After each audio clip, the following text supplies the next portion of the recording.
समस्या देखील आहे. एकूणच काय नियोजन? मोठ्या प्रमाणात नुकसान आहे जिल्ह्यात. फार मोठ्या प्रमाणात नाशिक जिल्ह्यातल्या शेतकऱ्यांचं नुकसान झालेलं आहे. काल रात्री मी चांदवडला होतो. त्या ठिकाणी द्राक्ष बागायतदारांचं, कांदा उत्पादकांचं प्रचंड नुकसान झालेलं आहे आणि शेतकऱ्यांना हातातोंडाशी आलेलं पीक जात असताना प्रचंड कर्जाच्या खाली आता शेतकरी अडकणार आहे आणि त्यांच्या समस्या या काही 5 आणि 10 हजार रुपये देऊन त्यांना त्यांचं समाधान होईल अशी परिस्थिती नाही. लाखो रुपये खर्च करून द्राक्ष बागायतदारांनी त्यांच्या बागा उभ्या केलेल्या, हातातोंडाशी आलेलं पीक गेलं. काही शेतकरी असे होते की कांद्याचं एक ट्रॉली गेलेली आणि दुसऱ्या उरलेलं पीक जाणार आहे. त्या ठिकाणी त्यांना मिळणारा, हातात पडणारा पैसा हा मिळणार नाही आणि काही क्षणात होत्याचं नव्हतं झालं आणि म्हणून सरकारने या सगळ्या नाशिक जिल्ह्यातल्या प्रश्नांकडं जरा वेगळ्या नजरेनं बघितलं पाहिजे. त्यांच्या नाशिक जिल्ह्यातल्या द्राक्ष बागायतदारांचे जे नुकसान झालेलं आहे त्यांना आपल्याला त्यांनी घेतलेल्या कर्जाच्या विषयी त्यांना कर्ज गोठवून त्यांना त्याचे पुढचे 2, 3, 4 वर्षाचे हप्ते देणं, त्याचबरोबर त्यांना पुन्हा नवीन कर्ज उपलब्ध कमी व्याजानं करून देणं, असं एक पॅकेज सरकारने केलं पाहिजे. कांदा उत्पादकांची देखील परिस्थिती काही वेगळी नाही आणि म्हणून सरकारने प्रत्येक पिकाकडे बघताना वेगळ्या पद्धतीनं बघितलं पाहिजे. मला काल नाशिक जिल्ह्यातले अनेक शेतकरी भेटले. त्यांनी कांद्याच्या संदर्भातले 350 रुपये प्रति क्विंटल 200 क्विंटलपर्यंत ही जी मर्यादा आहे तिथंपर्यंतचे पैसेही सगळे अजून आलेले नाहीत. म्हणजे 70,000 रुपये 350 रुपयेप्रमाणे 200 क्विंटलचे होतात. 10,000 रुपये आले आहेत, कुणाला 12,000 रुपये आले आहेत. त्याच्या पलीकडं 20,000च्या पलीकडं आता नवीन एक GR काढलेला आहे. त्याची GRचा अर्थ थोडासा असा होतो आहे की 24,000च्या पलीकडं सरकार काही देणार नाही आणि त्यामुळं मागं अनुदानाची घोषणा 350 रुपये केलेली आहे आणि जर तुम्ही ते अनुदान प्रति क्विंटलचं जर देणार नसाल आणि अद्यापही दिलेलं नसेल तर सरकार आपल्या शब्दांना जागत नाही, असं एक भावना सामान्य शेतकऱ्यांच्यात आहे. त्यामुळं अवकाळी पावसाने नाशिक जिल्ह्यात जे प्रचंड नुकसान केलेलं आहे सरकारने त्याकडे गांभीर्यानं बघावं. नुसती पाहणी केली आणि आम्ही काहीतरी तात्पुरती मदत केली एवढा यावर्षीचा झालेलं नुकसान हे साधं नाही आहे आणि म्हणून सरकारने एक वेगळ्या नजरेने याकडे बघितलं पाहिजे. भूमिका बदलली असं देखील वक्तव्य अनेक नेत्यांनी केलं. 2004मध्ये भाजपासोबत जाणार होते असे आणि प्रफुल्ल पटेल म्हटले का? मी त्यावेळी लहान होतो त्यामुळं मला तपशील माहीत नाही, पण गेले का असं आहे की आपण घटना काय घडली याच्यावर आपण विश्वास ठेवला पाहिजे आणि जायचं असतं ते यापूर्वीच ते गेले असते. त्यामुळं गेले नाहीत ही वस्तुस्थिती आहे. त्याचं दुःख जर कोणाला असेल तर माझा नाईलाज आहे. पवारसाहेब वारंवार भूमिका बदलतात अशा स्वरूपाचं देखील असं आता बोलणार काय, शेवटी चिंतन करायचं असतं. चिंतनात काही ना काही गोष्टी बोलत असतील. मी तपशिलात ते काय बोलले मला माहीत नाही आणि त्या बाबतीत काही मत व्यक्त करायचं असेल तर ते काय बोलले हे पूर्ण ऐकून घेऊन मी बोलेन. पण पवार साहेबांना संपवण्यासाठी अजितदादांना सुपारी दिली असे अनिल देशमुख बोलले. आता जे बोलत आहेत त्यांच्याशीच तुम्ही बोला ना. मी हे तर प्रश्न आहेतच, पण दुष्काळ होता.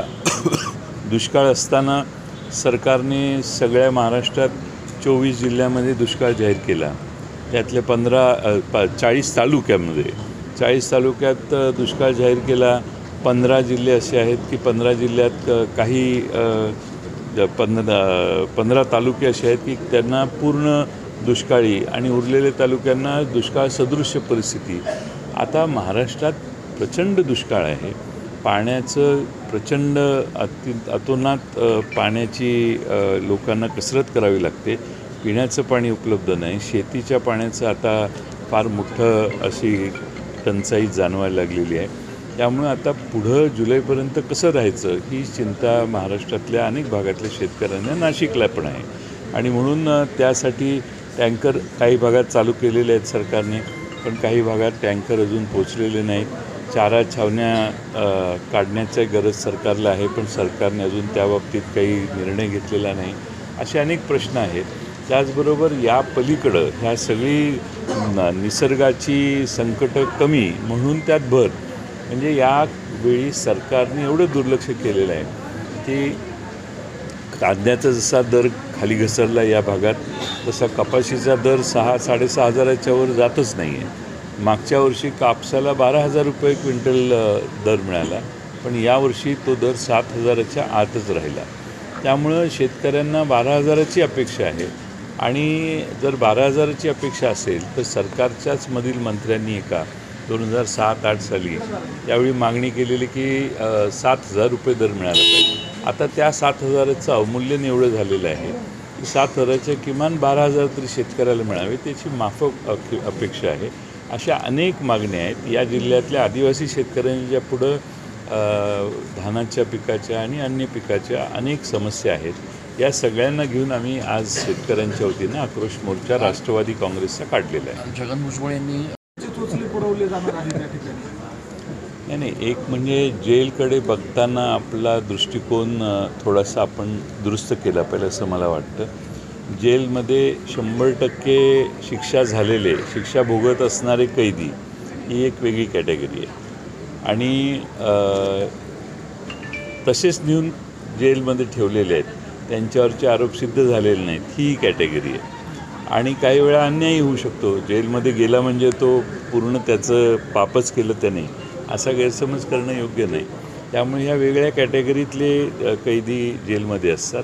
आणि शेवटी तो कैदेत असला तरी त्याला योग्य असं जेवण हे देणं आवश्यक आहे. जेलच्या जेवणाच्या क्वालिटीबद्दलही तक्रारी असतात. जेलमध्ये जाणारं जेवण जे आहे त्याच्या क्वालिटी किमान माफक राहावी अशी त्यात अपेक्षा असते. त्यातही मग कैद्यांच्या तक्रारी असतात. मी या खात्याचं जबाबदारी सांभाळलेली असल्यामुळं त्याच्यात अनेक असे हे आहेत.